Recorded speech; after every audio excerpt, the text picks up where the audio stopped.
दोस्तों करते हैं start next exercise that is 2.2।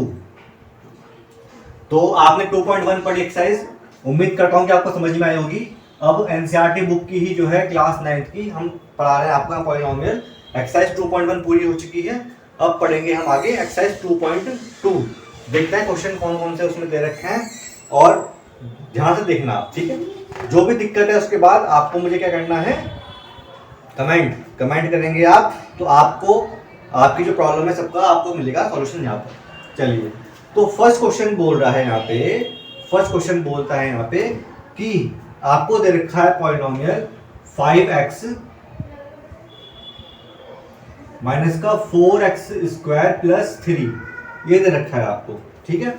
आपको इसकी वैल्यू फाइंड करनी है, आपको इसकी वैल्यू फाइंड करनी है at x is equal to 0 पर, at x is equal to -1 पे, और फाइंड करनी है आपके पास x इज इक्वल टू 2 पर। दोस्तों ये वाली बुक है एनसीईआरटी क्लास 9th की बुक आपके पास होगी। इसी बुक का जो है चैप्टर नंबर 2 एक्सरसाइज 2.2 पढ़ा रहे हैं हम। फर्स्ट क्वेश्चन है, आपको वैल्यूज फाइंड करनी है यहाँ पे, इस पॉलिनोमियल की वैल्यू x इक्वल टू 0 पे क्या होगी। कुछ नहीं करना पड़ता है इसमें, केवल जो यहाँ पर x दे रखा है वहां वैल्यू पुट करनी है, जहां पर भी x दे रखा है वहां जो वैल्यू आपको दे रखी है वो पुट करनी है। चलिए पुट करते हैं। तो यहाँ दे रखा है 5 मल्टीप्लाई बाय कितना है, x यहाँ पे 0 है ना, 0 माइनस का 4 इंटू एक्स स्क्वायर, तो 0 का स्क्वायर प्लस 3, तो 5 इंटू 0 इज 0, माइनस का 4 into 0 square is 0 plus 3, 0 minus का 0 प्लस 3 कितना आंसर आएगा 3, तो इसका आंसर 3 आ गया।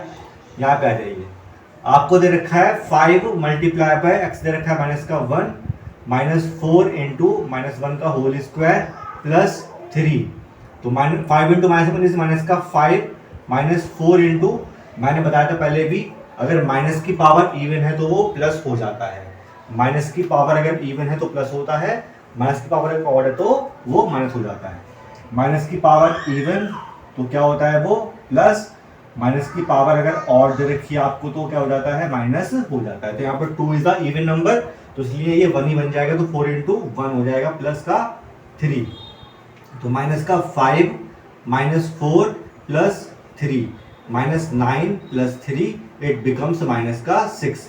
कैसे आया दोस्तों, मैंने तो ऐसे ऐसे बच्चे आते हैं पढ़ने के लिए, उनको ये नहीं पता होता कि ये कि -9 प्लस 3 -6 होता है, -12 या 12 लिख देंगे, इतना भी नहीं पता।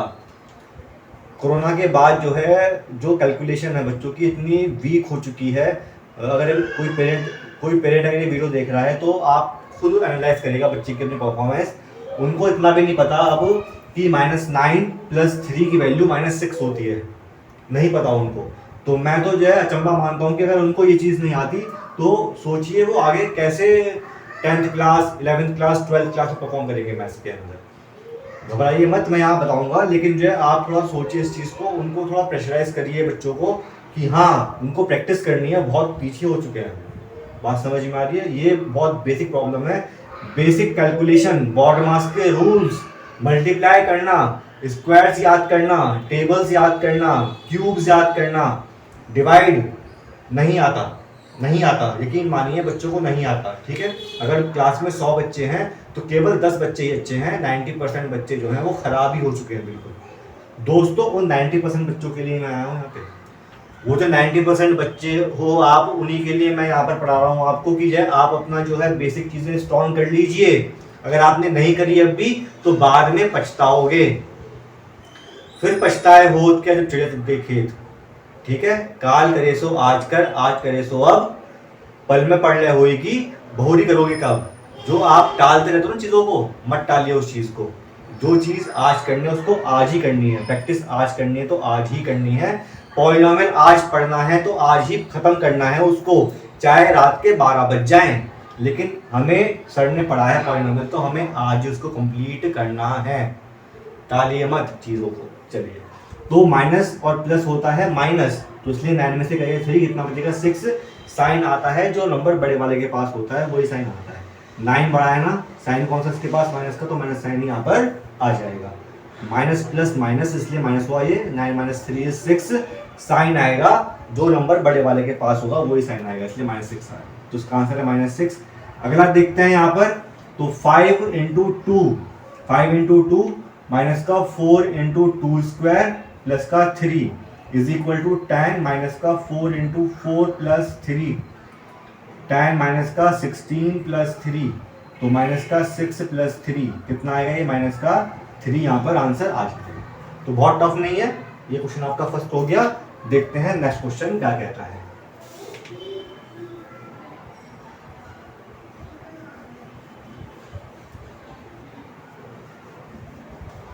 दोस्तों ध्यान से पढ़ना है मैथ्स को, मैं बहुत जल्दी नहीं पढ़ा रहा हूँ यहाँ पे आपको, केवल धीरे धीरे चल रहा हूँ। लेकिन हाँ, जो मेरी स्पीड है, अगर आप उतनी स्पीड से ही पढ़ते हो तो आपका सिलेबस भी टाइम से पूरा हो जाएगा और समझ में भी आपको आ जाएगा। चलिए क्वेश्चन नंबर 2 देखते हैं।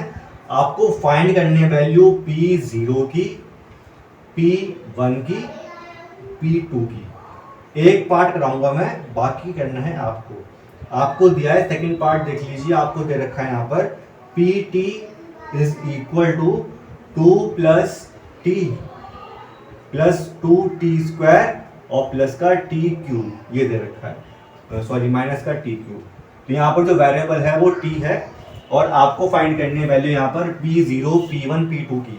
बहुत टफ तो है नहीं भाई। अगर मैंने फॉर एग्जांपल यहाँ पर P0 फाइंड किया तो उसका मतलब ये है कि जहाँ t है वहाँ पे क्या पुट करना है मुझे, 0। जहाँ t है वहाँ 0 पुट करना है, तो ये 2 plus 0 plus 2 into 0 square minus का 0 क्यूब। चलिए 2 प्लस 0 प्लस 2 इंटू 0 माइनस का 0, तो 2 प्लस 0 माइनस 0, तो क्या आएगा आंसर यहाँ पर 2 आ जाएगा ना। P0 2 आ गया, P0 2 आ गया। सिंपल कैलकुलेशन है, ये तो आपको इतना सीखना पड़ेगा, ठीक है। सिंपल कैलकुलेशन है, 2 इसका आंसर आ गया। चलिए आगे देखते हैं P1 कितना आएगा, देखते हैं P1 कितना आएगा। तो P1 निकालते हैं, जहां पर t है वहां पर 1 पुट कर देंगे। 2 plus 1 plus 2 into 1 square minus का 1 का क्यूब, तो 2 प्लस 1 प्लस 2 माइनस 1, तो यहाँ से 1 से 1 कट गया, 2 प्लस 2 4 आंसर आ जाएगा, ठीक है। एक प्लस का एक माइनस का आपस में कट जाता है तो 0 हो जाता है, 2 प्लस 2 4 हो जाएगा। चलिए आगे देखते हैं P2 कितना आएगा वो देख लेते हैं दोस्तों। P2 कितना आएगा वो देख लेते हैं हम यहाँ पर। तो P2 2 plus 2 into 2 square minus का 2 की power 3, 2 plus 2 is 4 plus 2 into 2 square is 4 minus का 8, तो 4 प्लस 8 माइनस का 8 कट जाएगा, कितना आएगा आंसर, इसका भी 4 आ जाएगा। बात समझ में आ गई।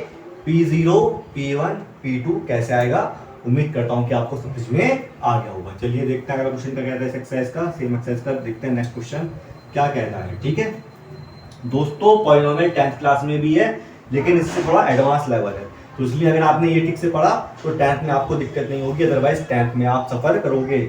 आप लिख के रख लो इस चीज को। अगर आपने 9th का नहीं पढ़ा ठीक से पॉलिनोमियल, तो 10th में भी आपको समझ में नहीं आने वाला, सही है।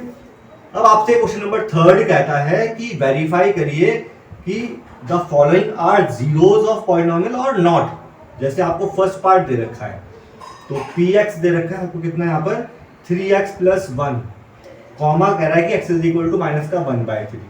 तो पूछ रहा है कि ये पूछ रहा है, क्या पूछ रहा है कि जो x is equal to minus 1/3 है, क्या वो इसका 0 है, क्या वो इसका 0 है।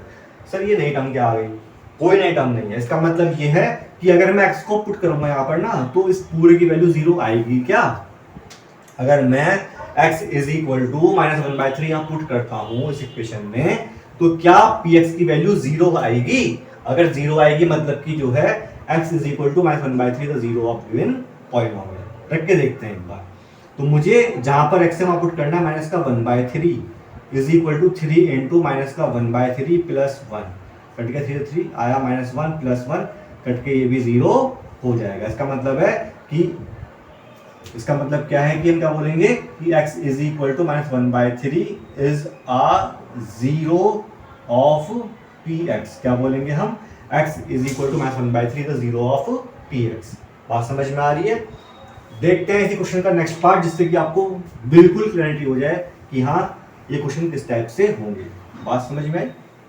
कोई भी दिक्कत है, कोई परेशानी है, मुझे कमेंट करिए इसी चैनल पे, आपको उसका जवाब विद 24 आवर्स मिलेगा, ये मेरी गारंटी है। ठीक है, चलिए सिक्स्थ पार्ट कहता है यहाँ पे कि p x is equal to l x plus m, ये बोलता है। ठीक है, तो हमें देखना है कि क्या x is equal to minus का m अपॉन एल जीरो है, इसका चेक कर लेते हैं भाई। करना क्या है, यहाँ पर x से आपको वहां पुट करना है माइनस का m अपॉन एल, पुट करते हैं l इंटू एक्स, क्या है हमारा x की वैल्यू माइनस का m अपॉन एल प्लस का m, l से किया l, क्या बचा माइनस का m और प्लस का m, कट के कितना जाएगा जीरो। अगर जीरो आ रहा है ना px, तो मतलब कि गिवन जो दे रखा है वैल्यू x की वो जीरो हो जाएगी इसकी। जीरो को रूट भी बोलते हैं, जीरो को हम रूट भी बोलते हैं, रूट भी बोलते हैं। ठीक है, तो क्या होगा कि x is equal to minus का m upon l is a zero और रूट ऑफ पी एक्स। बात समझ में आ रही है? चलिए एक पार्ट और देखते हैं सेम क्वेश्चन का, क्योंकि थोड़ा ये ट्रिकी चीज है।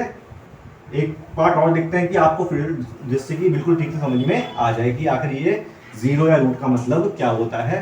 क्वेश्चन आएगा, आप गलत नहीं करके आओगे। चलिए एक क्वेश्चन और देख लेते हैं, लास्ट है ये इस थर्ड क्वेश्चन का।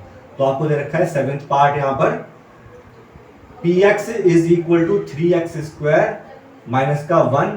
चेक करना है कि x is equal to minus का 1 अपॉन रूट 3 और 2 अपॉन रूट 3, दोनों वैल्यू पे चेक करना है कि जो क्या ये इसके जीरोज हैं या नहीं है। तो पहले चेक करते हैं x is equal to minus 1 by root 3। तो चेक करते हैं भाई, माइनस 1 बाय रूट 3, तो 3 इंटू माइनस का 1 बाय रूट 3 का करेंगे यहाँ पे स्क्वायर माइनस 1। तो 3 मल्टीप्लाई, भाई माइनस का स्क्वायर इवन है तो प्लस हो जाएगा, 1 का स्क्वायर 1 ही होता है और रूट 3 का स्क्वायर 3 होता है। अगर आपने मेरी वीडियोस देखे पहले तो आपको मालूम होगा कि रूट 3 का स्क्वायर 3 क्यों होता है। एक बार और देख लेते हैं कि अगर आपको दे रखा है रूट 3 मल्टीप्लाई रूट 3 तो वो 3 हो जाता है, रूट 5 मल्टीप्लाई रूट 5 तो वो 5 हो जाता है, रूट 7 मल्टीप्लाई रूट 7 तो क्या हो जाता है, वो 7 हो जाता है। इसलिए रूट 3 का स्क्वायर मतलब कि रूट 3 मल्टीप्लाई रूट 3 कितना हो जाएगा, 3 हो जाएगा। माइनस का 1 कटा इससे ये, तो 1 माइनस 1 कितना आ जाएगा, कट के 0 आ जाएगा। मतलब कि ये तो रूट है, ये तो 0 है। अगला चेक कर लेते हैं, p में अगर पुट करते हैं 2 बाय रूट 3, करते हैं 3 मल्टीप्लाई बाय 2 बाय रूट 3 का होल स्क्वायर माइनस का 1। तो 3 मल्टीप्लाई 2 का स्क्वायर इज 4 अपॉन 3 माइनस का 1 कटेगा, तो 4 माइनस 1 इज इक्वल टू 3 आ जाएगा। तो ये तो 0 नहीं आया, it is not equal to 0। तो केवल इसमें माइनस 1 बाय रूट 3 जो है 0 है गिवन एक्सप्रेशन का, 2 बाय रूट 3 नहीं है। ठीक है दोस्तों, तो उम्मीद करता हूं कि आपको ये क्वेश्चन नंबर 3 समझ में आया होगा। देखते हैं इसी एक्सरसाइज का लास्ट क्वेश्चन, सेम एक्सरसाइज का देखते हैं हम लास्ट क्वेश्चन। इसके बाद ये एक्सरसाइज आपकी कंप्लीट हो जाएगी, इसके बाद ये एक्सरसाइज आपकी कंप्लीट हो जाएगी। देखते हैं लास्ट क्वेश्चन। चलिए, तो आपको बोल रहा है कि फाइंड द जीरो। अब बोल रहा है कि देखिए आपको जीरो फाइंड करनी है, फाइंड द जीरो, आपको फाइंड करनी है जीरो। ठीक है, तो दिया हुआ एक्सप्रेशन फर्स्ट क्वेश्चन देखते हैं। आपको दे रखा है p x is equal to x plus 5, आपको दे रखा है p x is equal to x plus 5, find the zero. तो दोस्तों जब भी जीरो फाइंड करनी है या फिर रूट फाइंड करना हो, जीरो फाइंड करनी है रूट फाइंड करना हो, तो आप जो है ना पी एक्स को कर दो इक्वल टू जीरो। क्या कर दो, p x equal to zero कर दो। रखते हैं x plus 5 is equal to zero करते हैं, तो यहाँ से एक्स कितना आ जाएगा, माइनस का 5 आ जाएगा। यही आपका आंसर। आपको दिया है कितना, पी एक्स एक्स प्लस 5 दिया था ना, इक्वल टू जीरो किया, यहाँ से एक्स की वैल्यू निकाली कितना की, माइनस का 5 आ गई। चलिए इसका ही अगला पार्ट देखते हैं जिससे कि आपको ठीक से समझ में आ जाए कि आगे क्या बताया मैंने। आपको दे रखा है यहाँ पे सेवेंथ पार्ट है यहाँ पर कि p x is equal to c x plus d, ये दे रखा है आपको p x is equal to c x plus d. आपको फाइंड करना है कि what is the zero of this polynomial. तो भाई मैंने कहा कि पी एक्स को क्या कर दो आप, इक्वल टू जीरो कर दो। तो C x plus D is equal to zero, C X is equal to minus का डी, भाई प्लस की चीज है, इक्वल इंटू के इस साइड में आएगी तो ये क्या हो जाएगा, माइनस का हो जाएगा। जब भी साइड चेंज करते हो ना तो प्लस की चीज माइनस में हो जाती है, माइनस की चीज प्लस में हो जाती है। ध्यान रखना इस चीज को, ये भी बेसिक चीज है कि इक्वल टू के आपको जो रखा है साइन इक्वल टू का, कोई चीज ना प्लस की है इधर आके हो जाएगी माइनस की, और अगर माइनस की तो हो जाएगी प्लस की। सिमिलरली अगर कोई चीज मल्टीप्लाई में तो इधर आके डिवाइड में हो जाएगा, और डिवाइड में तो मल्टीप्लाई में हो जाएगा। बात समझ में आई है? जैसे आपको दे रखा है 2x plus 3 is equal to 5, तो 2x is equal to 5 minus का 3 हो जाएगा, 3 इधर आके माइनस में आ जाएगा। आपको दे रखा है 2x minus 3 is equal to 5, तो 2x इज इक्वल टू हो जाएगा 5 प्लस का 3। बात समझ में आया। सिमिलरली आपको दे रखा होता अगर यहाँ पर 5/2 x इज इक्वल टू 4, तो x होता 4 मल्टीप्लाई बाय 2 डिवाइड बाय 5, जो डिवाइड में था वो मल्टीप्लाई में जाएगा, जो मल्टीप्लाई में वो डिवाइड में जाएगा, तो इसलिए 2 आएगा मल्टीप्लाई में, 5 आएगा डिवाइड में, तो ये हो गया 4 टू द 8/5। तो यहाँ पर वही हुआ कि d आया इधर माइनस में और जो c था वो जाएगा नीचे डिवाइड में, क्योंकि मल्टीप्लाई में था ना c, तो ये आपका आंसर हो जाएगा। तो दोस्तों उम्मीद करता हूं कि मैंने जो बताई आपको एक्सरसाइज 2.2 इसके क्वेश्चन जो करवाए हैं वो समझ में आए होंगे। काम आपका ये है, जो मैंने क्वेश्चन करवाए हैं वो तो आपको करने ही है, इसके अलावा एग्जाम्पल्स दे रखे हैं इस बुक में वो करना है, प्लस जो भी क्वेश्चन आपके पास हो, स्कूल में करवाएं असाइनमेंट, आपको दे रखा हो असाइनमेंट दे रखा हो स्कूल के अंदर, या जहाँ भी आप पढ़ते हो कोई भी बुक आपके पास हो, जो प्रॉब्लम आपको आती है मुझे आप कमेंट के थ्रू ड्रॉप करिए, आपका सॉल्यूशन को जरूर मिलेगा। लेकिन मेरी रिक्वेस्ट आपसे ये रहेगी कि प्रैक्टिस मत छोड़ना, प्रैक्टिस करते रहिए। क्वेश्चन जो मैंने करवाए हैं अगर आप वो भी करते रहोगे ना मल्टीपल टाइम्स, मतलब कि कम से कम 3 बार तो करने ही है, तो भी एग्जाम में आपके नंबर अच्छे ही आएंगे, ये मेरी गारंटी है। अबव 80 मार्क्स तो आपके आएंगे ही आएंगे, ठीक है। जो मैं क्वेश्चन यहाँ करवा रहा हूँ अगर आप वो भी कर लेते हो केवल, तो अबव 80 मार्क्स तो आपके आएंगे। अगर आपको 90 प्लस लेके आने तो आपको एफर्ट करना पड़ेगा, उसके लिए आपको क्वेश्चंस लगाने पड़ेंगे, बहुत सारे क्वेश्चंस लगाओगे बहुत सारे, तो आपके एक तो कॉन्सेप्ट क्लियर होगा, एक आपकी प्रैक्टिस बढ़ेगी, आपको जब मल्टीपल क्वेश्चंस के तरीके करने आएंगे, ठीक है। कोई भी दिक्कत आती है तो उसके लिए मैं यहाँ पे आपके लिए हाजिर हूँ, ठीक है। चलिए दोस्तों देखते हैं अगली एक्सरसाइज।